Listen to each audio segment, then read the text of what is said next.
이어서 보겠습니다. 자, 여러분 몇 페이지냐면 34페이지 봅니다. 34페이지. 의제납세무자 봅니다. 그 합격자 모임이 이제 오늘 합격자 발표가 있었으니까 이제 합격자 모임이 시작돼요. 그래서 내일부터 해가지고 뭐 토요일까지 계속 이제 합격자 모임인데 뭐 겹쳐가지고 뭐 저 못 가는 곳도 있고 뭐 멀리 이렇게 있어가지고 못 가는 곳도 있고 겹치는데 합격자 모임 가면은 이제 이렇게 이제 얼굴을 못 알아보는 분들이 있어요.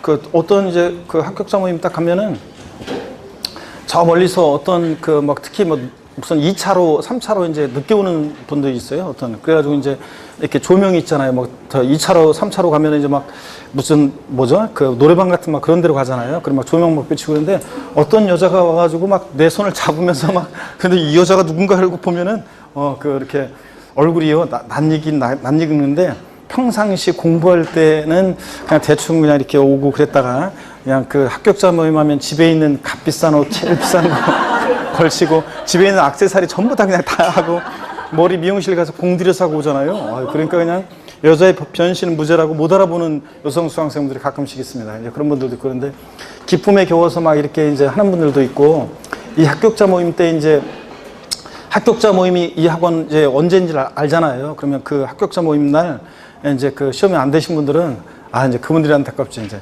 심지어는 뭐 예전에 보면은 어떤 수강생분은 청주에서 어떤 수강생 한 명이 있었는데 저의 세법 수제자예요. 그러니까 점수는 뭐 모의고사 보면은 거의 뭐 70점대 다 나오고 세법 같은 것도 뭐 거의 뭐 다막권 하나 틀리거나 어느 회사 모의고사를 보더라도 막 다 그렇게 했던 수강생이었는데 밀렸어가지고 떨어진 수강생이 있었어요.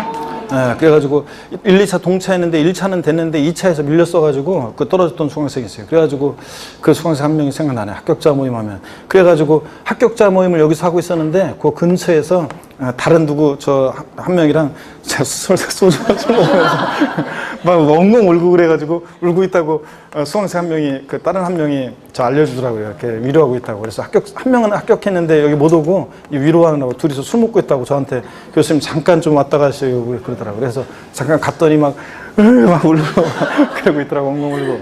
자, 원래 그래요. 그래서 합격한 사람들은 예쁜 옷 입고 와가지고 막 뽐내면서 막 여기서 막 부어라 마셔라 그러면서 막 그냥 하는 반면에 떨어지신 분은 여기서 이제 눈물을 흘리고 있단 말이죠. 합격자 모임을 하는지는 아니까 그 근처에서 술 먹고 있고요.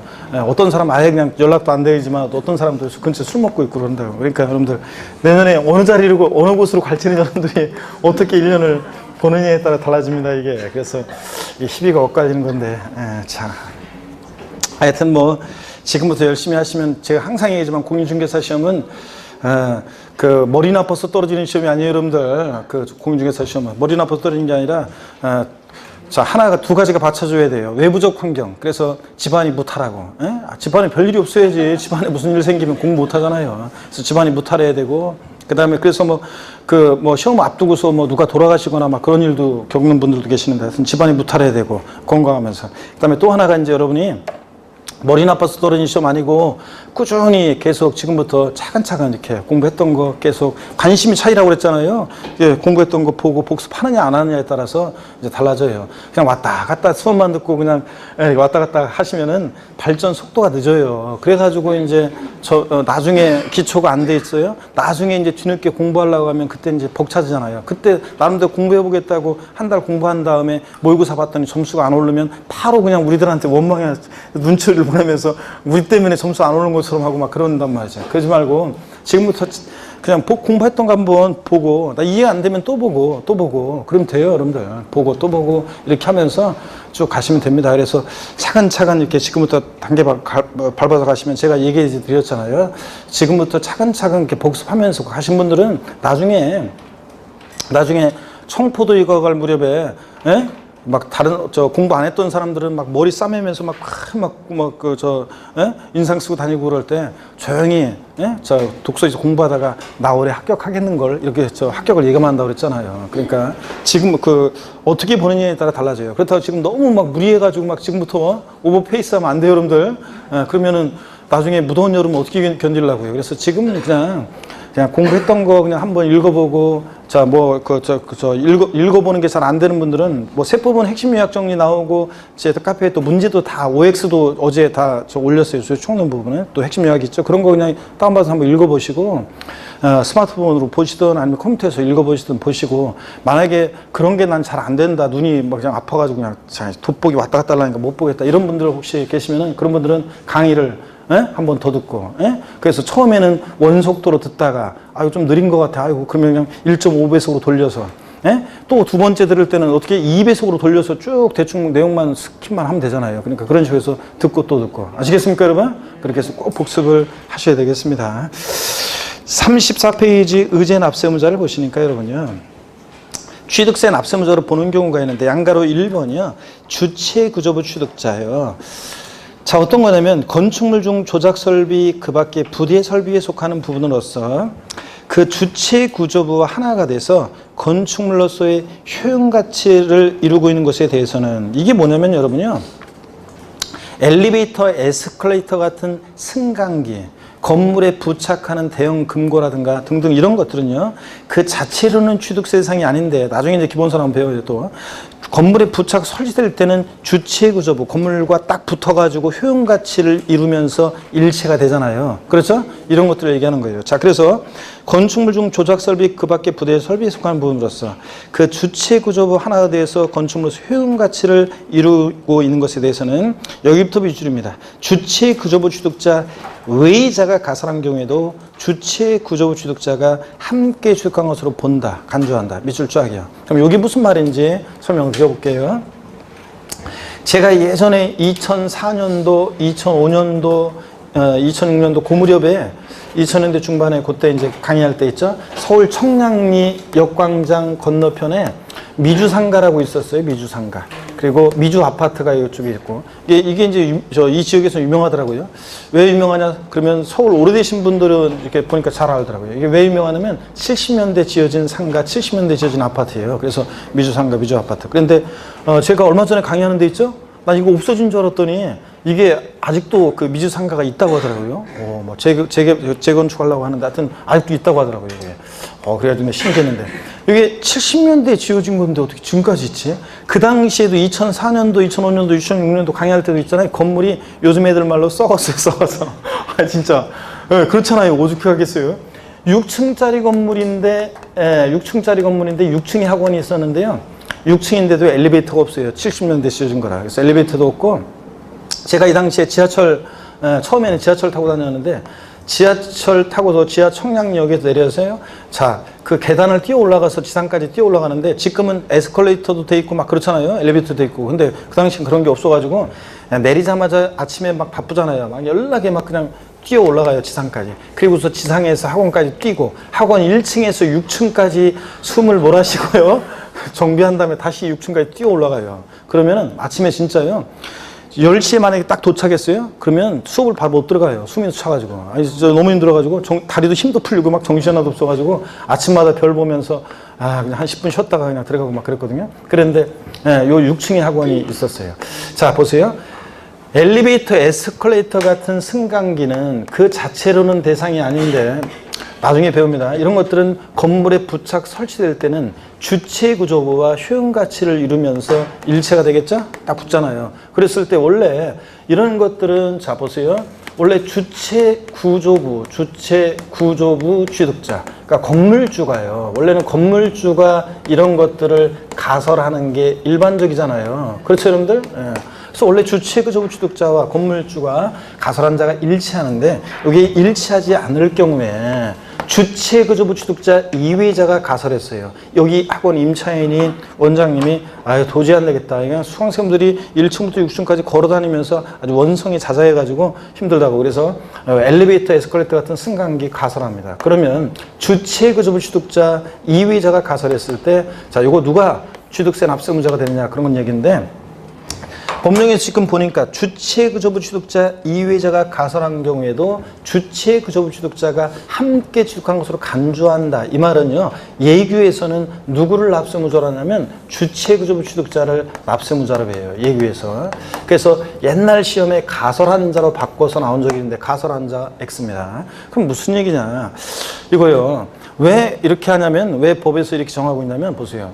만약에 가설한 자를 납세무자라고 한다 그러면, 자, 취득세를 안 내요? 그럼 취득세를 추징해야 되는데, 이 임차인이 장사가 안 돼가지고 딴 데로 가버렸어요. 그러면 그 하세권자 입장에서는 일일이 취득세를 추징할 때 가설한 자가 누군지 찾아가지고 그 사람 어디 갔는지 찾아가지고 그 사람한테 엘리베이터는 여기 붙어 있는데, 엘리베이터는 여기 붙어 있는데 그 사람한테 취득세를 추징한다 그러면 여러 가지 문제가 생기잖아요. 그래서 일단, 자, 주체구조부 취득자 이외에 가설한 경우에도 주체구조부 취득자, 건물주한테 취득세를 부과한다는 얘기입니다, 여러분. 아시겠습니까, 여러분? 자, 그래서 그거 이해하시면 돼요. 그래서 양가로 1번 주체구조부 취득자 제목 있죠? 그 옆에다가 뭐라고 써놓냐면 가로 열고 가설한 자 X요. 가설한 자 X 해놓으시면 돼요. 가로 닫고. 그래서 가설한 자가 아니라 누가 납세무자가 된다? 주체, 그조부 취득자 이외자가 가설한 경우에 주체, 그조부 취득자가 함께 취득하면서 본다는 말은, 자, 주체, 그조부 취득자, 건물주가 납세무자다.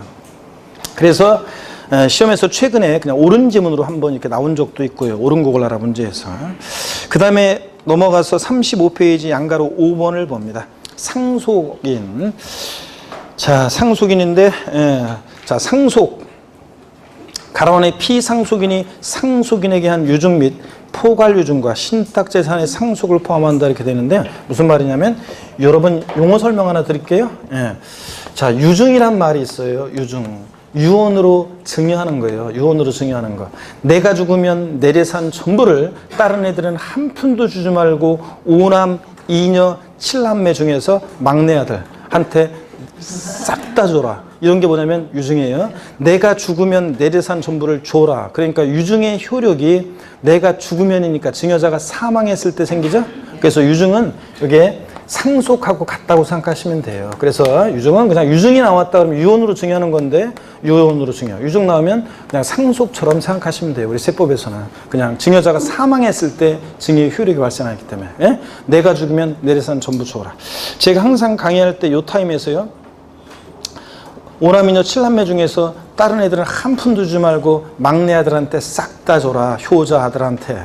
자, 그래서 옆에서 부모님 옆에서 살고 있는, 자, 왜 이런 얘기를 제가 계속 하냐면요, 요 때마다 항상 이렇게 아침 저녁으로 월요일부터 토요일까지 강의하면서 계속 하고 돌아다닙니다. 때가 되면. 자, 왜 그러냐고요? 말이 시가 되니까 그렇습니다. 그래서 말이 시가 되니까 유증. 하여튼 유증 포함해서 상속으로 인해서 취득하는 경우에는 밑줄입니다. 상속인 각자. 여기에 여러분들 포인트예요. 뭐 형광펜을 구워놔도 되고 이렇게 시험에 이미 올해 나왔는데, 상속인 각자. 자, 해놓고 계속 밑줄입니다. 상속인 각자가 상속받는 취득물건. 가로 안에 지분을 취득하는 경우에는 그 지분에 해당하는 취득물건을 취득한 것으로 본다 밑줄 짝이에요. 그래서 상속으로 취득한 자산은 누가 납세무자냐? 상속인 각자입니다. 예를 들어서 상속인 3명이 있습니다. 대한이, 민국이, 만세 3명이 있어요. 대한이는 주택을 상속받고, 민국이는 토지를 상속받고, 만세는 만약에 상가를 상속받았다 그러면 그 대한이, 민국이, 만세는 각자 상속으로 취득한 물건에 대해서 각자가 취득세 납세무자가 되는 겁니다, 여러분. 자, 근데 시험에서는 어떻게 바꾸느냐? 그 제목 상속인 각자 있죠?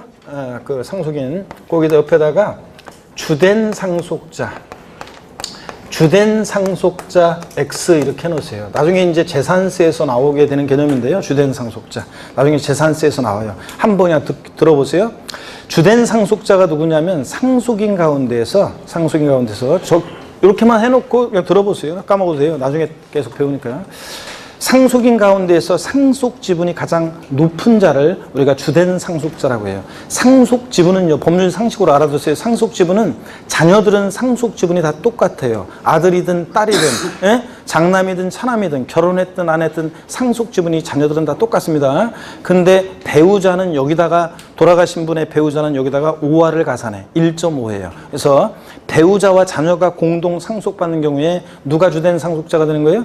배우자가, 상속 지분이 가장 높은 자가 주된 상속자가 되는 거고, 다 주된 상속자가 2인 이상일 때, 자녀들만 있을 때는, 자녀들만 상속받았을 때는 상속 지분이 가장 높은 자가 2인 이상이잖아요. 이럴 땐 누가 주된 상속자냐면 연장자, 나이가 제일 많은 사람이 주된 상속자가 돼요. 그러면 시험에서 취득세 납세무자, 자, 취득세 납세무자 문제에서 취득세 납세무자는 상속주가 물건에 대해서 주된 상속자를 납세무자로 한다. 민법상 상속 지분이 가장 높은 자가 취득세 납세무자가 된다. O, X요. X입니다. 상속인 각자입니다. 각자가. 자, 그리고 이 경우 세 번째 줄 상속인의 납부 의무에 대해서 연대 납세무가 있다며 줄여.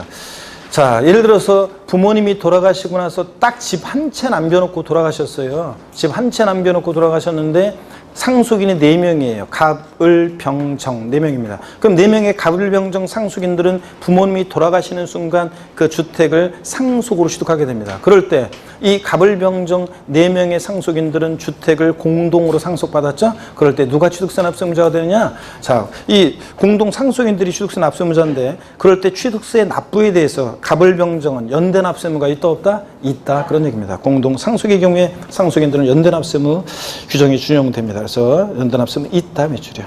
하여튼 상속으로 취득한 자산, 상속인 각자, 주된 상속자 아닙니다. 이런 거. 그 다음에 이제 나머지 내용들은 우리가 차차 나중에 자 배우도록 하겠습니다. 넘어가면 36페이지에 보니까 36페이지에 보니까 양가로 7번, 8번, 9번, 10번, 11번 다 중요합니다, 여러분들. 나중에 이제 다 중요하게 배울 거예요. 양가로 7번 내용은 25회 시험 때도 나오고 27회 시험 때도 나왔습니다. 양가로 8번도 자 나왔었고요. 시험에 27회 시험 때도 지문에 나오고 28회도 나오고 26회인가도 지문에 나오고 하여튼 중요합니다.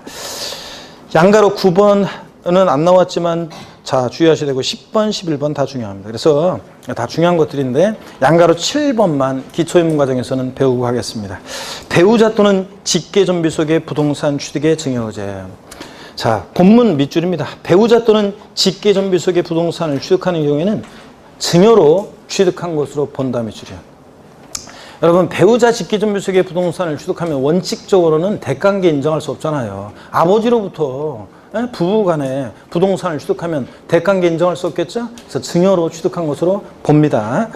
자, 근데 다만 다음에 어느 하나에 해당하는 경우에는 유상으로 취득한 것을 본다 매출이고 자 그래서 포인트는 유상 취득으로 보느냐 무상 취득으로 보느냐 이게 포인트예요. 시험에서 바꾸면 자 배우자 또는 직계존비 속의 부동산을 취득하는 경우는 원칙적으로 유상으로 취득한 것을 본다. 이러면 틀려요. 원칙은 뭐라고요? 증여받아 취득을 봅니다. 다만 근데 대관계가 있다는 것이 입증이 되는 경우에는 유상으로 취득한 것으로 보는 경우가 있는데 어떤 경우인지 다 하나하나 체크해 두셔야 됩니다. 동그라미 1번 공매나 경매를 통해서 부동산 취득하는 경우예요. 아버지 부동산이 공매나 경매 넘어갔어요. 아들이 눈물을 흘리면서 막 달려가가지고 아유 우리 아버지 집이 경매 넘어가는지도 모르고 불효막심한 자식 같으니라고 아이고 내가 이걸 경락받아가지고 아버지한테 다시 드려야지. 그래서 아들이 경락을 받습니다. 그러면 대관계가 입증이 돼야 한대요. 되잖아요. 공개적 시장에서 거래했으니까 공매대금, 경락대금을 안 내면 대가를 지급하지 않으면 어떻게 취득을 해요? 그러니까 공매나 경매를 통해서 부동산을 취득하면 자 유상 취득한 것을 보고요. 2번 파산 선고로 인해서 처분되는 부동산을 취득했다. 그럼 법원이 개입돼 있으니까 대관계가 입증이 되고요. 동그라미 3번 권리전이나 행사에 등기록이 필요한 부동산을 서로 교환하는 경우요. 자 여러분 부동산을 서로 맞바꿔요. 부모 자식 간에 부부 간에 그러면 공시가 되니까 등기가 되려면 다 공시가 돼야 되니까 취득세 같은 거라든가 세금 안 내면 돼야 안 돼요? 안 되잖아요. 그러니까 대관계가 입증이 돼야 안 돼요. 됩니다. 자 그래서 이런 경우예요. 유상 취득한 것으로 봅니다. 시험에서 27회 시험 때 정답지문 틀린 거 골라라. 정답지문이 어떤 거였냐면 직계비속이 직계존속의 등기를 요하는 부동산을 교환으로 취득한 경우에는 무상으로 취득한 것으로 본다. O, X예요. X입니다. 직계비속이 직계존속의 등기를 요하는 부동산을 교환으로 취득한 경우에는 대관계 입증이 되죠? 유상으로 취득한 것으로 봅니다. 근데 시험에서 뭐라고 바꿨어요? 무상으로 취득한 것으로 본다. X입니다, 여러분들. 이렇게 시험에 문제가 나옵니다. 동그라미 4번 해당 부동산 등의 취득을 위해서 대가를 지급한 사실을 증명한 경우. 이게 어떤 건지 또 사례들이 또 몇 가지가 더 있어요. 기본서 나오면 이제 그런 것들을 배웁니다. 어떻든 간에 오늘은 이것만. 배우자 또는 직계존비 속의 부동산을 취득하면 원칙적으로는 증여받아 취득한 것으로 봅니다. 다만 대관계 있다는 것이 입증이 되는 일정한 경우 공매나 경매를 통해서 취득하거나 파산 선고로 처분되는 것을 취득하거나 등기 등록을 위한 재산을 서로 교환해서 취득한다거나 대관계가 있다는 것이 입증이 되는 경우에는 유상으로 취득한 것으로 보는 경우도 있다더라. 이렇게 아시고 가면 됩니다. 나머지 내용들은 나중에 배울 것들이고요. 자, 이렇게 해서 취득세 납세 문제를 다 봤고요. 37페이지 제4절 취득시기입니다. 취득시기는 사실은 원래 제가 기초입문 과정에서는 설명을 안 드리고 그냥 넘어가는 거예요, 원래 취득시기는. 근데 28회 시험에서 독립화 문제가 나왔단 말이죠. 그래서 독립화 문제가 나왔는데 정답 지문으로 나온 것은 우리가 지금 배울 수 없는 거고 나중에 이제 알려드릴 거고요. 취득식이 어떤 건지 가장 기본적인 것만 좀 말씀을 드리려고 하는데 취득식이요. 뭐 그 가장 기본적인 것만 살짝 말씀을 드리고요. 취득식이 넘어갈 거예요. 자, 어떤 거냐면 취득시기는 이런 거예요. 취득 원인에 따라 다양한데요. 취득시기는 자 여기 한번 보세요. 취득시기는 취득 원인에 따라 다양한데 취득시기가 왜 의미가 있냐면 자 이런 거예요. 취득세 납세 의무 성립 시기가 되기 때문에 그래요. 취득세 납세 의무 성립 시기 우리 배웠어요. 자, 취득세는 어느 때 납세 의무가 추상적으로 성립하느냐? 취득세 대상 물건을 뭐 하는 때? 취득하는 때예요. 그럼 취득하는 때가 언제인지를 알아야지 납세 의무 성립 시기 판정하잖아요. 또 취득세는 취득 시기는 어떤 의미가 있냐면 신고 납부 기간의 기산점이 됩니다. 자, 취득세는 미리 말씀드리면 취득일로부터 60일 내 신고 납부를 합니다. 취득세는 60일 내. 자, 취득일부터 60일 하루만 딱 지나도 가산세예요. 그럼 어느 때부터 60일 내 신고 납부할 것이냐? 매매 같으면 계약한 날, 계약일로부터 60일 내 신고 납부할 것인지 잔금 지급일부터 60일 내 신고 납부할지 등기일로부터 60일 내 신고 납부할지 이게 문제가 되잖아요. 그럴 때 어느 때를 취득시기로 해서 어느 때부터 60일 내 신고 납부할 것이냐 이런 게 문제가 되기 때문에 취득시기 판정의 의미가 있다. 제가 취득시기는 말씀드렸죠.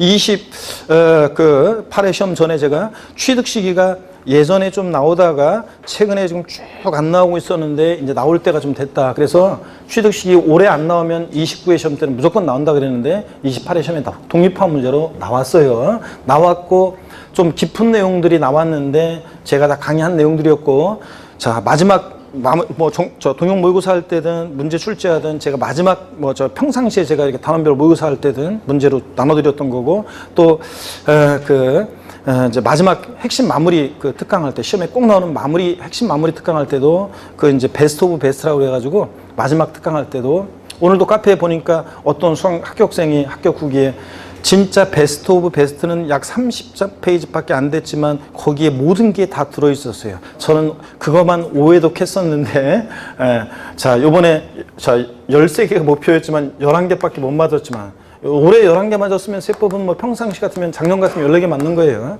그래서 틀리라고 낸 5문제가 있었지만 하여튼 맞출 문제는 다 확실하게 맞췄다는 겁니다. 그래서 밖에 못 맞췄지만 그래도 목표 달성했었어요 하면서 저는 그것만 봤다 그랬는데 어떡하네 마지막 나중에 여러분들이 근데 그거를 보려면은 기본 베이스가 깔려야 돼요. 그 많은 날 동안 이제 쭉 깔려 있으면 나중에 이제 압축해가지고 얼마 안 돼요. 진짜 얇아요. 제가 원고 넘길 때는 원고 넘길 때 하여튼 몇 페이지 안 돼요. 근데 이제 이렇게 편집하면 한 30페이지 정도 되거든요. 33페이지, 32페이지. 그거 이제 딱 보면은 거기에 중요한 내용은 다 들어있습니다. 그래서 핵심은. 그런데 이제 어떤 간에 거기에도 문제가 있었고 그랬다고 그랬잖아요. 그래서 평상시에 저랑 같이 따라서 가만히 그냥 구경하지 마시고 저랑 같이 수업 시간에 따라서 외우라고 할 때 아까 같이 소리내서 같이 따라서 하고 호흡을 맞춰서 하다 보면 믿음이 우리가 절에 다니신 분들 불경을 외우고 교회 다니신 분들 성경을 외우잖아요. 그잖아요, 여러분들. 찬송가를 부르고 찬불가를 부르고 막 이렇게 하잖아요. 자, 그런 것들이 믿음을 신실하게 하고 돈독하게 하는 것처럼 여러분 평상시에 저와 함께 수업 시간에 이렇게 따라와서 습관처럼 하다 보면 시험장에서 지문을 보면 소유권 이전 고실에 다음 날 이게 빠진 게 딱 눈에 띈단 말이죠. 그래서 제 음성도 들리고 그런다고 그랬잖아요. 그래서 제가 시험 마지막 날 되면 그런 얘기 한다고 그랬잖아요. 어디서 시험을 보더라도 제가 여러분과 함께 할 것이고, 예? 여러분이 광명시 어디서 시험을 볼지 모르겠지만 제가 여긴 안 오더라도 제 몸은 멀리 있어도 여러분과 함께 할 것이고, 자, 믿음이 신실한 분은 제 음성이 들릴 것이고, 그래서 그렇잖아요. 여러분과 함께 할 거라는 걸. 자, 그런 것처럼 그 취득 시기가 그런 거였는데, 올해는 취득 시기가 독립화문제가 나올 가능성이 확 낮아졌어요. 그래서 거의 또 나올 가능성은 낮고요. 나오면 뭐 종합문제 속에서 지문안들 나올 수는 있고요. 그렇지만 하여튼 취득 시기가 이제 출제 가능성이 낮아져서 가장 기본적인 것만 좀 살짝 말씀을 드리고 넘어갈게요. 뭐 그래서 어떤 곳은 강의가 이게 좀 안 나오는 것을 이렇게 지금 이렇게 늦게 시작해가지고 강의 시수가 좀 부족한 곳은 취득 시기는 안 하고 지나가는 그런 곳입니다. 한번 보세요. 나중에 또 배우면 되는데, 매매 같은 유상승계 취득의 취득 시기요. 취득 시기는 취득 원인에 따라 다양한데요. 매매 같은 유상승계 취득의 취득 시기를 볼게요. 매매 같은 유상승계 취득의 취득 시기는 언제냐? 그러면 자, 원칙적으로는요, 등기일은 아니에요. 왜냐하면 취득세는 등기 등록과 무관하게 과세하는 게 원칙이잖아요. 그죠? 그러니까 등기일은 아니고 잔금 지급일인데 계약상 잔금 지급이래요. 계약상 잔금 지급. 그래서 흔히 우리가 거래 당사자 간에 계약을 하잖아요. 그 계약하면서 잔금 지급일 언제로 이렇게 하잖아요. 그 정한 그 계약상, 흔히 계약서상 잔금 지급일을 취득시로 합니다. 이때부터 취득세는 60일에 신고 납부하는 거예요. 자, 그런데 계약서상 지급하기로 한 잔금 지급일을 취득시로 하는데, 다만 만약에 이 명시가 안 됐어요. 계약서에 봤더니 잔금 지급이 언제인지 명시가 안 됐어. 그럴 때는 계약일로부터 60일 경과하는 날 있죠. 계약일로부터 60일 경과하는 날을 취득의 시기로 합니다. 우리가 흔히 여러분 거래 관행상 있죠. 계약하고 나서 한 2달 정도 있다가 잔금을 치러요. 그 거래 관행을 반영한 거예요. 하여튼 근데 시험에서는 어떻게 바꾸느냐. 매매 등 유상승계 취득의 경우 취득세상 취득 시기는 원칙적으로 계약상 잔금 지급일로 하다. 명시되지 않은 경우에는 등기일로 한다. X. 명시되지 않은 경우에는 사실상 잔금 지급일로 한다. X입니다. 언제라고요? 계약일로부터 60일 경과하는 날. 계약한 날이 3월 2일이다. 자, 그러면 그 계약한 날로부터 60일 경과하는 날이니까 뭐 한 5월 1일 정도 되려나요? 뭐 이런 식으로 한다. 요때를 취득시로 한다는 그런 얘기입니다. 하여튼 계약일로부터 60일 경과하는 날. 그 다음에 예외적으로 그런데 이 계약상 잔금 지급일이 자, 원칙이고 명시 안 되면 계약일부터 60일 경과하는 날인데, 아이고 이걸 왜 부등호 표시는? 계약상 잔금일이 아니라 계약서와 상관없이 사실상 잔금이 지급된 사실상 잔금 지급일을 취득시기로 하는 경우도 있어요. 그러니까 계약서상으로는 2018년 만약에 3월 10일로 돼 있어요. 잔금 지급이. 근데 실제로는 3월 25일 날 치러졌다. 그럼 3월 25일 실제 사실상 잔금이 지급된 때를 취득시기로 하는 경우도 있어요. 근데 이건 아무 때나 인정 안 해줘요. 왜냐하면 그러면 다 그냥 뭐 우리 계약서상으로는 그때로 돼 있었지만 신고된 계약서에는 그렇지만 우리 실제로는 어제 현금으로 잔금 치렀는데 막 이럴 거 아니에요. 그렇기 때문에 아무 때나 인정하지 않고 객관적으로 잔금 지급일을 증명할 수 있는 거래에 객관적인 취득만 인정합니다. 그래서 국가나 지자체, 조합 등으로부터 취득하는 경우에 한번 보세요. 국가나 지자체, 조합 등으로부터 국가 등으로부터 취득하는 경우요. 국가 등으로부터 자 취득한다. 국가 등으로부터 취득하는 경우요. 그 무슨 얘기냐면 국가 등으로부터 취득하는 경우 만약에 제가 경기도로부터 토지를 매매로 취득하는데 사는데 계약서상으로는 잔금 지급하기로 한 날이 2018년 예를 들어서 3월 10일이었는데 실제로는 3월 25일 날 잔금을 치렀어요. 그럼 공무원들이 다 어디다 적어놨겠죠? 잔금 받은 날? 그러니까 객관적으로 잔금 지급이 입증이 돼야 한대요. 되잖아요. 그러니까 국가 등으로부터 취득하는 경우에는 역시 사실상 잔금 지급일을 취득시로 합니다. 계약서와 상관없이요. 수입에 의한 취득도 수입 신고 필증에 의해서 입증이 됩니다. 수입 신고 필증에 의해서 잔금 지급한 날. 그 다음에 공매나 경매 방법으로 취득했다. 그러면 공매 대금, 경락 대금 치른 날, 다 입증이 되잖아요. 이거 법원에 다 기록 남아 있고요. 법원에. 그 다음에 판결문에 의해서 여기 잘 보세요, 여러분들. 판결문에 의해서 입증이 되는 경우요. 판결문으로 입증이 된다. 자, 그러면 여기서 말하는 판결문은 민사소송이나 행정소송에 서 확정된 판결문을 말해요. 판사가 시시비비를 가렸어요. 이거보다 확실한 게 어디 있어요? 그죠? 판결문에 집중되는 경우. 근데 단 이 판결문에서요 제외되는 경우가 있어요. 단 판결문에서 제외되는 경우가 있는데 한번 보세요. 화해조서라든가 인낙조서라든가 포기조서라든가 자백간주에 의한 이런 경우는 이 판결문에서 제외가 돼요. 자, 이런 얘기들 한번 편하게 보세요, 여러분들. 자, 무슨 얘기냐면 이거 이런 거예요. 우리나라 수많은요, 자, 한 해 동안 민사적인 법적 분쟁이 발생합니다.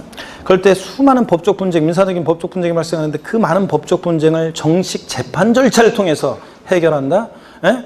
자, 그러면 법원에서 감당할 수가 없어요, 여러분들. 자, 우리가 정식 재판 절차를 통하려면 먼저 저 법원 재판부가 배당이 돼야 되잖아요. 판사, 예? 재판부가 배당이 돼야 되고 법정도 배당을 해야 되고, 그런데 인적인 물적인 한계가 있잖아요. 그러니까 사실 법원에서는 가급적이면 정식 재판 전에 또는 재판 중에도 조정하는 절차 속에서 대부분 걸러서 해결하려고 그래요. 아, 그렇잖아요. 그래서 재판 전에 또는 재판 중에 판사가요, 양쪽 얘기를 들어보고, 계속 이렇게 재판하지 말고, 자, 조금씩만 양보해서, 제가 보니까 여기서 좀 양보하고 여기서 좀 양보해가지고 이 정도 금액의 합의를 보시면 되겠네요. 자, 하면서 화해 권고안을 해요. 그러면 양쪽에서 받아들이잖아요. 그럼 절차 종결됩니다. 또 인낙, 상대방의 주장을, 이 사람이요 받아들여요. 자, 그러면 그냥 절차 종결돼요. 더 이상 끌지 않고. 근데 왜 받아들이냐?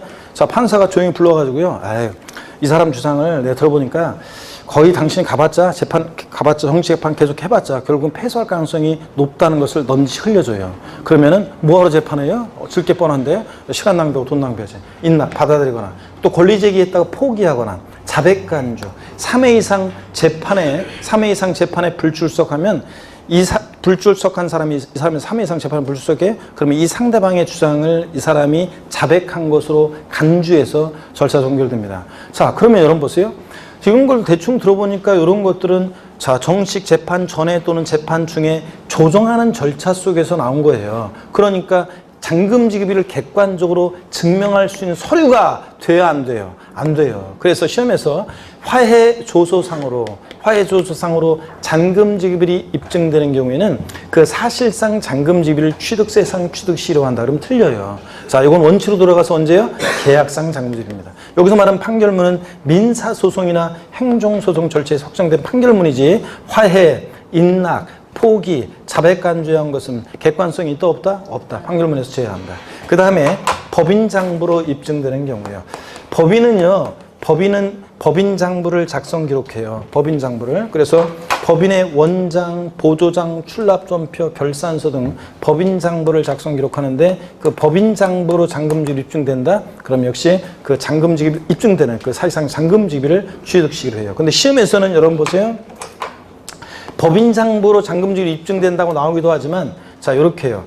어떤 경우냐면, 법인과의 거래로, 어떤 법인으로부터 아파트를 분양받아 취득했다, 법인과의 어떤 거래로 매매로 뭘 취득했다, 또는 법인 간의 거래로 뭘 취득했다. 계약의 일방 당사자가요, 법인이 나오면 그 법인의 법인장부로 잔금지급이 입증된다고 봐서 취득시를 어느 때로 하느냐? 사실상 잔금지급을 취득시로 하는 경우도 있습니다. 자, 그래서 사실상 잔금지급을 계약서와 상관없이 취득시기로 하는 객관적인 취득이요. 머리 글자를 따서 국, 수, 공, 판, 법입니다. 혹시 이 가운데 2학년이신 분들은 작년에 국수공판 장 이렇게 배운 분들도 계실 거고요. 강의하시는 분에 따라서는, 그런데 저는 국수공판에 관한 법, 객관적인 취득, 사실상 잔금지급을 취득시 한 객관적인 취득, 어떻게 외운다 다 같이요? 국수공판 법입니다, 여러분. 제가 그 동탄 신도시 있잖아요. 동탄에서 예전에 2008년, 2009년, 2010년, 2011년 뭐 이런 무렵에 동탄 신도시에 그쪽에서 고시학원에서 강의한 적이 있었는데, 어떤 수강생이요, 늦봄에 학원을 처음 왔는데 와가지고 봄에 와가지고 한 2달을 공부를 했어요. 한 2달을. 그랬는데 전국 모의사를 딱 봤는데 있죠. 근데 60점이 넘어버린 거예요. 평균 60점이. 그러니까 다른 수강생들이, 기존 수강생들이 딱 봤을 때는 쟤는 틀림없이 2학년이야, 재수생. 자, 그래가지고 가가지고 어느 학원 요번에 저 점수 잘 나왔는데 어느 학원 다니다 오셨어요? 물어봤더니, 무슨 말이에요? 난 처음 공부하는데요? 이런 식으로 얘기했어요. 그러니까 다른 수강생들이 당연히 재수생일 거라고 갔다가 물었는데 그런 식으로 얘기하니까, 재수 없어, 씨. 그렇잖아요, 여러분들. 재수 없지. 나는 저 겨울부터 와가지고 공부했는데 지금 뭐 40점 뭐 이런데 그 수강생 학원에 온 지 한 2달 됐는데 모의고사 봤는데 6점을 넘으니까 그렇잖아요. 철면씨 제 2학년인데 막 그러면서 하고 있었는데 자 그때 이제 어떤 일이 있었냐면 하루는 싫어요 지금. 자 어떤 일이 있었냐면 자 사실상 잠금지기비를 취득시라는 객관적인 취득이에요. 다 같이 어떻게 해요? 국수 공판 밥 이러면서 다른 수강생도 우렁차게 얘기하는데 그 수강생이요 이랬대요. 다른 수강생도 국수 공판 밥 그런데 그 수강생 혼자만 국수 공판장 이렇게 자 다른 데서 국수 공판장으로 외우거든. 다른 분은 그러니까 국수 공판장이라고 했다. 2학년인 거 뿌록난 분이지. 습관적으로 그냥 그렇게 한 거죠. 자, 그래서 여기까지 얘기를 한번 보세요. 근데요, 여기까지 한번 보세요. 원칙은 계약상 잠금질이고 명시한 데 따라 계약일로부터 60일 경과하는 날 국수공판법 같은 객관적인 취득은 사실상 잠금질입니다. 근데 이런 날 이전에요, 등기를 먼저 하잖아요. 자, 등기 등록을 먼저 하면 그 등기 등록일을 자 이런 날 이전에 등기 등록을 먼저 하면 그 등기 등록일을 취득시기로 해요. 그러니까 등기일이 빠르면 무조건 등기일이에요. 그래서 여러분들이 나중에 이제 취득시기 사례 문제 같은 거 나오면 어느 때를 취득시기로 하느냐, 뭐 계약일 언제, 중도금지일 언제, 계약상 잠금질 언제, 사실상 잠금질 몇 년 몇 월 언제, 또 등기일 언제 나오면 딱 봐가지고 등기일이 빠르면 무조건 언제라고요? 등기일입니다. 자, 그래서 요거요. 다시요. 스토리처럼 기억하면 돼요. 매매 같은 유상승계 취득의 경우 취득시는 언제냐? 원칙 언제라고요? 계약상 잠금지일. 명시가 안 됐다 그러면 계약일로부터 60일 경과하는 날. 그 다음에 계약서와 상관없이 사실상 잠금지기비를 취득시라는 객관적인 취득. 머리글자를 따서 어떻게 외운다? 국수, 공판, 법의 경우. 지금까지 얘기한 이런 날들 이전에 등기를 먼저 했다 그러면 언제고요? 등기일입니다. 자, 근데 그러면 제가요 한 가지 응용력으로 한번 발휘해 보세요. 요 제가 묻는 얘기가 맞는지 틀리는지 한번 OX로 한번 대답해 보세요. 매매 등 개인 간 매매로 부동산을 취득하는 경우 취득세상 취득 시기는 계약상 잠금지일과 등기일 중 빠른 날이다. OX요. 개인 간 매매에 의하여 부동산을 취득하는 경우 취득세상 취득 시기는 계약상 잠금지일과 등기일 중 빠른 날이다. OX요. OX요. 또 틀리고. 자, 그러는데. 맞습니다, 여러분들. 원칙은 계약상 잠금지일이라며. 근데 등기일이 빠르면 등기일이고, 등기일보다 계약상 잠금지일이 빠르면 계약상 잠금지일이고. 그러니까 비교해서 중 빠른 날. 맞습니다. 이런 응용력을 발휘하면 이제 배웠어요. 기본적인 거를. 이런 응용력을 발휘하면 이제 12문제, 13문제, 14문제 맞히는 거예요, 여러분들. 자, 그래서 그 응용력을, 이런 응용력을 발휘 못하면 9문제 맞히고 이제 끝나는 거고. 아시겠습니까, 여러분? 네, 그래서 응용력을 발휘하셔야 됩니다. 교재를 보겠습니다. 취득 시기에 한번 봅니다. 37페이지입니다. 37페이지 보니까 취득 시기요. 과세상의 취득 시기는 취득세 납세 의무 성립 시기와 과세 표준의 산정 시기가 되며 신고 납부 기한의 기산점이 되기 때문에 중요한 의미가 있다. 취득 시기는 취득세 대상의 취득 형태에 따라 달라지는데요. 양가로 1번 유상승계 취득의 경우, 동그라미 1번 사실상 잠금지입의 취득 시기가 되는 경우, 다음에 해당하는 유상승계 취득의 경우는 계약상 잠금지입에 관계없이 사실상 잠금지입에 취득한 것으로 본다. 동그라미 기억번 국가지자체, 지자체 조합으로부터 취득, 국의 동그라미요. 여러분 지방자치단체 조합이라는 게 뭐냐면 예를 들어서 경기도와 서울특별시가 공통의 어떤 사무를 처리하기 위해서 조합을 결성해요. 그러면 지방자치단체 조합이라는 것은 지자체가 합쳐진 거니까 그럼 지자체잖아요. 그러니까 지자체하고 똑같다고 생각하면 돼요. 그래서 국가지자체, 지자체 조합으로부터 취득한 경우, 국의 동그라미, 외국으로부터 수입에 의한 취득, 수의 동그라미, 공매 방법에 의한 취득, 경매는 안 되나요? 경매도 포함입니다. 공의 동그라미, 판결문 에 의해서 객관적으로 입증되는 경우 판의 동그라미, 다만 밑줄입니다. 화해, 포기, 인락, 자백간주한 것은 판결문에서 어떻게 한다? 제외하고 객관성 없고, 미음번 법인장부 등에 의해서 취득가액이 증명되는 취득, 법의 동그라미요. 그래서 머리글자를 따서 사실상 잠금지입을 취득시한 객관적인 취득 어떻게 외운다? 국수, 공판, 법의 경우에 그렇습니다. 동그라미 2번입니다. 일반적인 취득, 계약상 잠금지입을 취득을 적용하는 경우, 위 사실상 잠금지입에 해당하지 않냐는 유상승계 취득의 경우, 즉 국수공판법을 제외한 유상승계 취득은 쭉 밑줄입니다. 원칙적으로 계약상 잠금지입은 가로도 밑줄입니다. 계약상 잔금 지급이 명시되지 않은 경우에는 계약일로부터 며칠? 60일 경과하는 날을 취득한 것으로 봅니다. 다만 니은번 단서 부분은 이제 계약 해지에 관한 건데 요게 이제 시험에 나온 건데요. 지금은 시험 쓰지 않습니다. 동그라미 3번 연부 취득의 경우 봅니다. 연부로 취득하는 거. 자, 취득가액의 총액이 50만 원 이하인 경우는 제외. 즉 취득가격 50만 원 이 과세하지 않는다. 취득세 면세점 배웠었죠? 취득한 가격이 50만 원일 때는 취득세는 과세한다 안 한다? 안 한다고 그랬잖아요. 면세점 적용되는 경우는 이 연부 취득 규정을 적용하지 않고요. 자, 은 사실상 연부금 지급일을 취득일로 본다. 밑줄 쫙입니다. 자, 그러면 연부 취득은 사실상 연부금 지급일 취득일로 본다. 한 장 넘겨보세요. 한 장 넘기니까 보충에 연부 취득이 뭔지가 나오고 있습니다. 여러분 월부로 뭘 취득하면 대금을 어떻게 갚아나가요? 다달이 갚아나갑니다. 다달이. 그잖아요. 월부로 취득하면. 연부로 취득하면 어떻게 갚아나가는지 짐작이 오시죠? 그냥 줄 긋지 말고 한번 읽어볼게요. 연부 취득이란 매매계약서상의 연부계약 형식을 갖추고 일시 완납할 수 없는 대금을 2년 이상의 기간에 걸쳐서 일정 액씩 매년 분할하여 지급하는 것을 말합니다. 예, 연부취득이 뭔지 감 잡으면 돼요. 됐고요. 예, 자, 연부취득이 뭔지 소개해드리겠습니다. 자, 이걸 봅니다. 연부취득이라는 게 이런 거예요. 여러분 봅니다. 연부로 뭘 취득해요? 연부로 뭘 취득했다. 자, 그러면 2년 이상의 기간에 걸쳐서 취득하는 건데요. 여러분 연부거래를 흔히 보면은요. 여러분들은 흔히 거래하면서 연부거래를 해본 경험이 별로 없을 것 같은데 제가 보기에는. 그죠? 아유, 여러분 50만 원, 500만 원, 5천만 원짜리 뭐 흔히 5억까지도 이런 거 거래하면서 뭐 5년 이상 10몇 년에 걸쳐서 연부거래 합니까? 아유, 속 터져 죽지 뭐로 연부거래해요. 그런 거 거래하면서. 대개 연부거래는 50억, 500억, 5천억짜리 같은 거 거래할 때 계약금, 중도금, 잔금을 그 단기간 내 그때 그냥 막, 에? 막 이렇게 막 몇십억, 몇백억, 몇천억이 왔다 갔다 한다. 이게 힘들잖아요. 그러니까 연부거래 합니다. 그럴 때 예를 들어서 자, 어떤 사람들이 어떤 부동산을 연부거래하는데 총 연부금액이 50억 원입니다. 50억짜리 연부거래를 합니다. 매년요 10억 원씩 매년 10억 원씩 연부금을 지급하는 방식으로 해서 매년 10억 원씩 연부금을 지급해서 5년의 기간에 걸쳐서 연부금 지급하는 연부매매계약을 체결했습니다.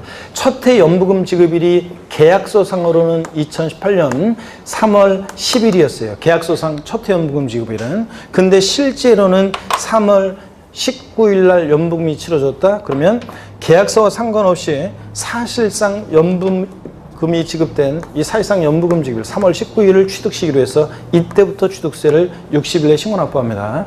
그런데 취득세는 이런 때 어떻게 계산하냐면 계약서상으로 첫 해 지급하기로 한 연부금액은 10억이었는데 실제로는 8억 원의 연부금이 지급됐다 그러면 계약서와 상관없이 사실상 지급되는 그 연부금액, 자, 요 사례 같으면 이제 8억 원, 요 사실상 지급되는 연부금액, 요것을 취득세 과세 표준 금액으로 해서 8억 곱하기 세율에서 나온 세액을 요때 사실상 연부금 지급일로부터 60일에 신고 납부합니다. 다음 연도도 실제 사실상 지급된 연부금액을 과세 표준으로 해가지고 요때 사실상 연부금 지급한 날부터 60일에 신고 납부합니다. 이런 식으로. 자, 그러면 연부 취득의 경우에 다른 연도와는 다른 매매 사실상 연부금 지급일마다를 독립적인 취득 시기로 하고 계약서와 상관없이 매매 사실상 지급된 연부금액을 과세 표준으로 해서 취득세를 계산함으로 인해서 어떤 법적 효과가 있냐, 어떤 효과가 있느냐, 여러분 보세요. 한 번에 50억 곱하기 세율하면 취득세 목돈 나가잖아요.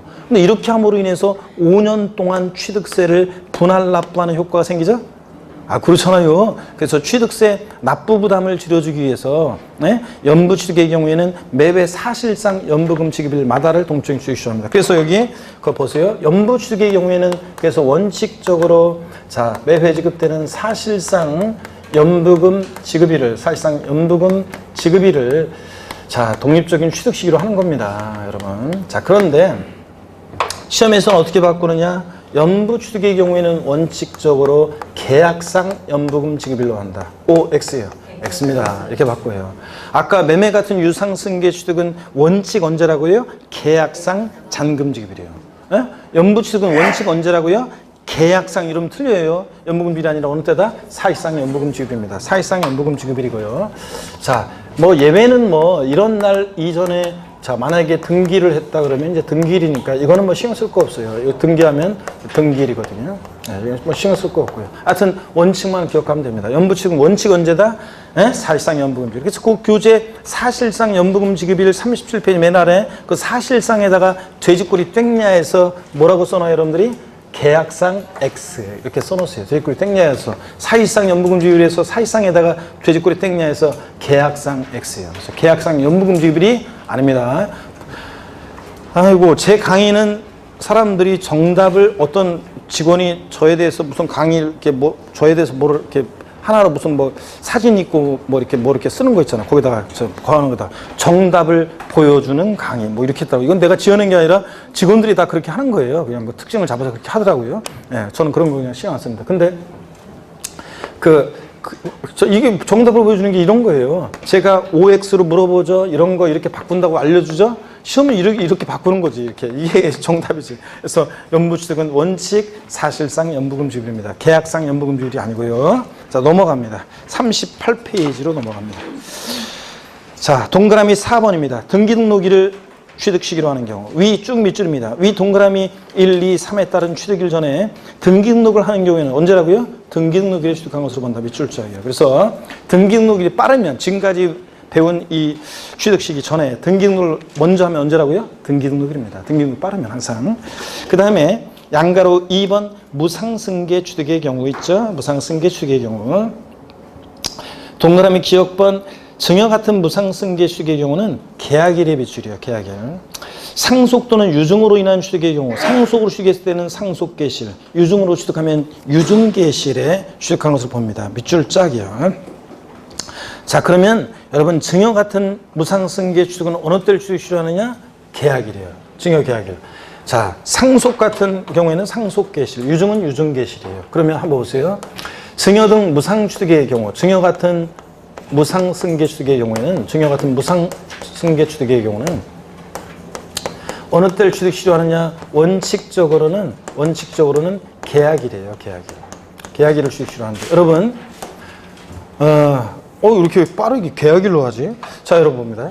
여러분, 증여는 이제 민법에서 배워요. 증여는 여러분들이 민법에서 뭐라고 배우냐면, 참고로 한번 보세요. 증여는 민법에서 여러분 배워요. 낙성, 분료식 계약이라고 민법에서 나중에 배워요. 여러분 보세요. 낙성 계약이라는 게 뭐냐? 자세한 것은 민법 교수님한테 배우고 제가 이런 얘기 했다고 하지 마세요, 여러분들. 무슨 얘기냐면, 낙성 계약이다. 그러면 뭐예요? 계약이 성립하려면 상대방에 뭐가 있어야 돼? 승낙이 있어야 돼요. 계약은 청약이 있어야 되고 승낙이 있어야 되고, 그래서 계약이 이루어지는 거예요. 청약하고 승낙하고. 계약이 성립하려면 상대방에 승낙이 있어야 돼요. 야, 아이고, 넌 진짜 하는 일이 맨날 그러냐? 너는 그런 모양이냐? 너 요번에 또 뭐 계약 실패해가지고 너 또 뭐 잘못되고 뭐 한다고 하더니 너 또 뭐 잘 안 돼가지고 또 놀고 있지? 너 그럴 줄 알았어. 너는 하는 일이 맨날 그 모양이지 뭐. 야, 내가 돈이 한 2천만 원 남아 돌아서 그러는데 너 줄까? 그랬더니 상대방 친구가 됐다 이 맛이. 그럼 뭐 한 거예요? 난 증여 청약 의사 표시인데 상대방이 거절했잖아요. 증여 계약 불성립합니다. 이번에는 친구야, 네가 또 이번에 사업에 실패해가지고 힘들어하는 모습을 보니까 내 마음이 너무 아파. 내가 힘들 때 옛날에 네가 나 도와줬잖아. 친구야, 내가 더 많이 못 도와줘서 미안하고 이거 갖고 일단 힘을 내라 친구야. 그랬더니 상대방 친구가 아이씨 고마워 친구야. 그럼 뭐 한 거예요? 증여계약 성립한 거지. 증여는 이렇게 계약입니다, 여러분. 자, 증여는 계약한 날을 취득시합니다. 근데 왜 이렇게 빨리 증여는 다른 거 같지 않고 그 증여 계약한 날을 취득시로 하느냐? 여러분요, 그렇지 않아 보세요. 사람 등기일 같은 걸 취득시로 한다고 해보세요. 등기 등록일을. 그러면 사람이요 이래요. 내 전 재산을 갖고 있는 전 재산을 어느 사회복지단체에 기부하겠습니다. 해놓고 하룻밤만 잡으세요. 아유, 전 재산? 이거 좀 많은 것 같다. 아무래도 전 재산 많고 반만 하자. 반만 증여하겠습니다. 하룻밤만 또 잡으세요. 반만 증여하겠습니다. 이렇게 되지. 그러다 며칠 지나면 자식들이 그걸 알아가지고 이거 다 무효야. 지금 정신이 우리 아버지가 오락가락해 막 이러면서 이럴 거 아니에요. 그래서 증여는 땀만 먹지 못하도록 어느 때를 취득시에 계약한 날. 근데 여러분, 제가 지금 친구야 도와줄까? 고마워 친구야 이런 건 구대에 의한 증여계약은 지들이 멋대로 조정할 수 있기 때문에 그건 아니고요. 여기서 말하는 증여계약은 서면에 의한 증여계약이에요. 우리가 흔히 증여는 여러분 서면에 의해서 하게 됩니다. 조그마한 거 뭐 내가 너한테 한 뭐 10만 원, 20만 원 이런 거나 그냥 구두에 의해서 고마워 뭐 이런 거지. 자, 부동산 같은 거라든가 액수가 큰 거는 되게 저 땀만 나중에 막 내가 언제 그랬는데 내가 막 이럴 거 아니에요. 그렇기 때문에 다 서면에서 증여 계약서를 쓰고요. 그 다음에 사진 찍잖아요. 다 관계자 나와서 땀만 먹지 못하다가 나중에. 그래서 증여는 그 계약한 날을 취득시하는데 서면에 의해서 그 증여 계약한 날을 취득시를 합니다. 근데 예외적으로 서면에 의하지 않은 증여 있잖아요. 서면에 의하지 않은 이런 증여 같은 것은 증여 같은 경우는 등기일로 해요. 그 등기를 취득시로 하고. 그 다음에 또 상속으로 지금 취득했을 때는 어느 때를 취득시로 한다고요? 상속개시를.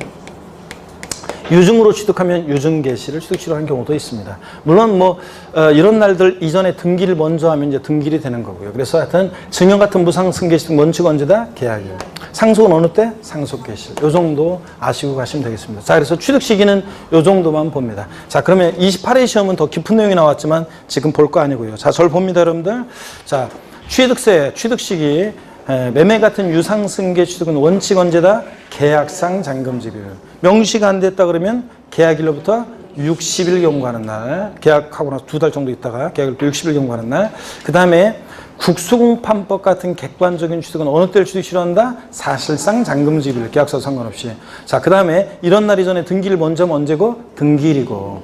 자, 연부취득의 경우에는 원칙적으로 계약상 연부금지일, 컨닝 누가 하라고 했어요? 계약상 연부금지일 취득시래요? 아니면 사실상 연부금지일 취득시래요?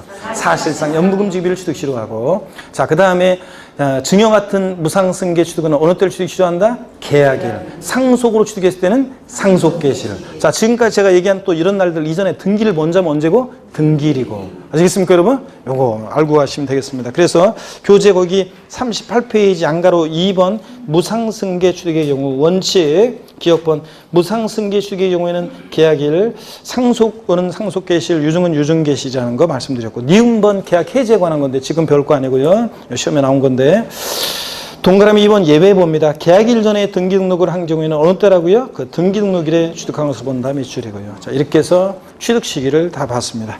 39페이지 제5절 과세표준. 그 다음에 세율. 세금 계산은 어떻게 할 것이냐? 과세표준 어떻게 일정하고 몇 프로 세율이 정되냐면 중요한 중에 중요하다고 그랬습니다. 그래서 29회 시험에 과세표준과 세율은 시험에 무조건 나오는 부분입니다. 중요한 부분인데 오늘 이 중요한 부분을 지금 수업이 끝나가는 무렵에 지금 이 덩어리도 큰데 지금 시작하면 여러분들 지금 마음은 지금 이미 여기 학원을 벗어나서 이미 지금 자, 집으로 향하고 있잖아요 이미. 자, 그렇기 때문에 이건 다음에 배우는데 자, 절 봅니다. 아직 항상 복습하고 제가 인사하면 끝나는 거지 지금 중간중간 계속 복습을 했지만 자, 오늘 배운 거 쭉 한번 또 훑어보고 그 다음에 마치겠습니다. 자, 오늘 취득세 우리 지방세에서 처음으로 취득세를 공부했습니다. 다시요. 지금 몇 번씩 반복하고 있는데 지금 자, 취득세는 과세 주체, 과세권자는 누구라고요? 특광도. 그리고 특별자치도 특별자치시. 하여튼 그건 특별자치도나 특별자치시는 11개 지방세 다 과세 주체가 되니까 제껴놓고 취득세 과세 주체는 누구다? 특광도, 과세권자 특광도, 특별시장, 광역시장, 도지사입니다. 취득세는 자, 유통과정에서 부과되는 취득하니까 소유권 오죠. 유통과정에서 부과되는 유통세고 취득 행위를 보고 부과하는 행위세고 취득세는 물세라고 그랬어요? 인세라고 그랬어요? 물세. 취득하는 물건별로 각각 어떻게 한다? 개별 과세한다. 자, 취득 합산하지 않고 취득세는 사실주의 과세합니다. 그래서 취득세는 등기되지 않아도 등록되지 않아도 허가받지 않아도 과세가 된다. 취득일 현재 공부상 현황과 사실상 현황이 다르면 무엇에 따라서? 사실상 현황에 따라 부과한다. 사실상 현황이 불분명할 때 공부상 등재 현황에 따라 부과할 수도 있는 거고요. 자, 그 다음에 취득세는 과세 대상 자, 토지 건축물, 차량, 기계장비, 항공기 등등등 쭉 있다더라. 하여튼 됐고 취득세 취득이 뭐냐? 그러면 한마디로 뭐라고 대답하신다? 사실상 소유권 취득이다. 우리 저기는 오늘 처음 하는데도 잘하네 그래도 사실상 소유권 취득이다. 사실상 취득만 하면 됩니다. 사실상 취득해야 합니다. 그래서 사실상 취득만 하면 되고, 그래서 등기 등록을 이행하지 않는 경우에도 사실상 취득만 하면 취득한 것으로 봅니다. 또 사실상 취득해야지 형식적인 취득은 취득이 아니라고 그러는데 대표적인 예 뭘 들어드렸어요? 신탁법에 의한 신탁세한 취득은 위탁자에서 수탁자로 이전할 때 믿고 맡긴 것 뿐이고, 믿고 맡은 것 뿐이잖아요. 시탁계약증명 돌려줘야 되니까. 자, 그럼 형적 취득으로 취득세가 과세되지 않습니다. 사실상 소유권을 취득해야지 소유권 이해 권리, 부동산 임차권 등기가 됐든 안 됐든, 부동산 임차권, 전세권, 지상권, 지역권 같은 것들, 아파트 당첨권, 분양권, 입주권 같은 이런 것들은 취득할 때 취득세 과세되지 않는다. 그 다음에 취득세 취득령은 사실상 취득령과 사실상 취득은 하지만 지방세법상 취득했다고 간주하는 의제취득, 간주취득령으로 나눠지는데, 사실상 취득령은 원시, 승계, 유상, 무상 취득령으로 나눠집니다. 취득세는 원시 취득했던, 승계 취득했던, 무상이든 유상이든 불문하고 자 취득세가 과세됩니다. 일체 취득을 말합니다. 다만 근데 원시 취득에 과세되지 않는 경우가 4가지 있었다는 거. 머리글자를 따서 어떻게 외웠다? 차, 기, 항, 선, 차량, 기계장비, 항공기, 주문에서 건조하는 선박은 원시 취득 과세한다 안 한다? 안 하고 승계 취득만 과세한다. 그 다음에 헷갈리면 현대자동차에서 완성차 원시 취득했을 때 취득세 부과하면 소비자들에게 전가시킨 걸 생각하세요. 자, 그 다음에 이런 사회통념상의 사실상 취득은 아니지만 취득했다고 간주하는 간주취득령, 토지 지목 변경으로 어떤 일이 있을 때 가액의 증가가 있을 때, 차량기 장비 선박 종류 변경으로 어떤 일이 있을 때 가액의 증가가 있을 때, 건축물 개수 등으로 가액의 증가가 있을 때 가액의 증가분을 취득했다고 간주, 의제에서 취득세 부과됩니다. 또 과점주주란 자가 주식을 취득했을 때 주식은 취득세상이 아닌데도 주식을 취득한 비율만큼 그 비상장 법인 소유의 부동산 등을 과점주주가 취득했다고 간주해서 봐서 취득세가 부과되는데, 이때 과점주라고 하면 지분율이 주주 1인과 그와 친족관계 등 특수관계인자의 주식을 전부 다 합쳤더니 몇 프로? 전체에서 50% 이상의 초과 보유하는 주주를 말하는데, 그럴 때 이 과점주의 주식 취득은 법인 설립 시에 발행하는 주식 지분을 취득한 경우에는 자 취득한 것으로 본다 보지 않는다? 보지 않는다. 법인 설립 시에 주식 취득은 납세무가 있다 없다? 없다. 자, 그 다음에 취득세 납세무자는 자 원칙적으로는 공부상 취득자, 즉 등기등록을 이행한 자가 원칙 납세무자예요. 등기등록과 무관한 사실상 취득자예요. 사실상 취득자가 원칙 납세무자다. 근데 이런 경우도 있습니다. 건축물의 조작 설비, 부대 설비에 속하는 부분으로서 주체 구조부와 일체가 돼서 효용 가치를 이루고 있는 것에 대해서는 주체 구조부 취득자가 주체 취득자 2위자가 가설한 경우에도 누가 주체 구조부 취득자가 함께 취득한 것으로 본다. 법령에 이렇게 되어 있어요. 그 말은 건물주 주체 구조부 취득자가 납세무자가 돼요? 아니면 가설한 자가 취득세 납세무자가 돼요? 주체 구조부 취득자가 납세무자가 된다. 상속으로 취득한 자산에 대한 취득세 납세무자는 상속인 가운데 상속 지분이 가장 높은 자. 그렇죠, 여러분들? 아닙니다. 누구라고요? 상속인 각자, 상속인 각자, 대한민국이 만세 각자가 납세무자가 됩니다. 주된 상속자, 민법상 상속 지분이 가장 높은 자 아니라고 그랬습니다. 자, 그 다음에 공동상속의 경우에 취득세 납부에 대해서 공동상속인들은 연대해서 납부할 의무가 있다 없다? 있다. 그 다음에 또요, 배우자 또는 직계 존비속의 부동산을 취득한 경우에는 원칙적으로 증여받아 취득한 것으로 봐요. 증여받아 취득한 것으로 추정해요. 증여받아 취득한 유상으로 취득한 것으로 봐요. 유상으로 취득한 것으로 추정해요. 자, 어떤 거예요? 원칙은 증여받아 취득한 것으로 봅니다. 봐요. 근데 다만 대가액이 있다는 것이 입증이 되는 경우에는 유상으로 취득한 것으로 보는 경우도 있습니다. 그 대표적인 예가 공매나 경매를 아직 못 외워도 괜찮아요. 공매나 경매를 통해서 취득하거나 파산 선고를 처분되는 걸 취득한다거나 등기 등록을 요하는 재산을 서로 교환으로 취득한다거나 등등 대관계가 있다는 것이 입증이 될 때는 배우자 직계 속의 부동산을 취득할 때도 보다 유상으로 취득한 것으로 봅니다. 그죠, 여러분들? 그런 거. 그 다음에 취득세 취득 시기는 금방 했습니다. 그죠? 금방 했으니까 요거는 뭐 금방 복습한 거니까 됐고요. 자, 그래서 오늘 요렇게 하고 다음 시간에 중요한 이제 다음 시간에 빠지면 다음 주에 빠지면 이제 그 다음에 왔을 때 있죠. 등록면허세 같은 거 막 할 때 제가 했다는 전자에서 쭉쭉 넘어가기 때문에 뭔 소리야 도대체 진짜 막 이러면서 혼자 이제 막 둥시렁둥시렁 됩니다. 그러니까 무조건 본방 사수하시고 본방 사수한 다음에 동강으로 다시 한번 인강으로 복습하시고요. 아셨죠? 그리고 그 카페에도 여러분들이 오셔서 자료 다운받아서 보시고 문제 조세 총론 OX도 다 올라가 있어요. 한번 보시고 아셨죠? 그렇게 하시기 바랍니다. 다음 주에 씩씩한 모습으로 다시 뵙겠습니다. 고맙습니다. 좋아요.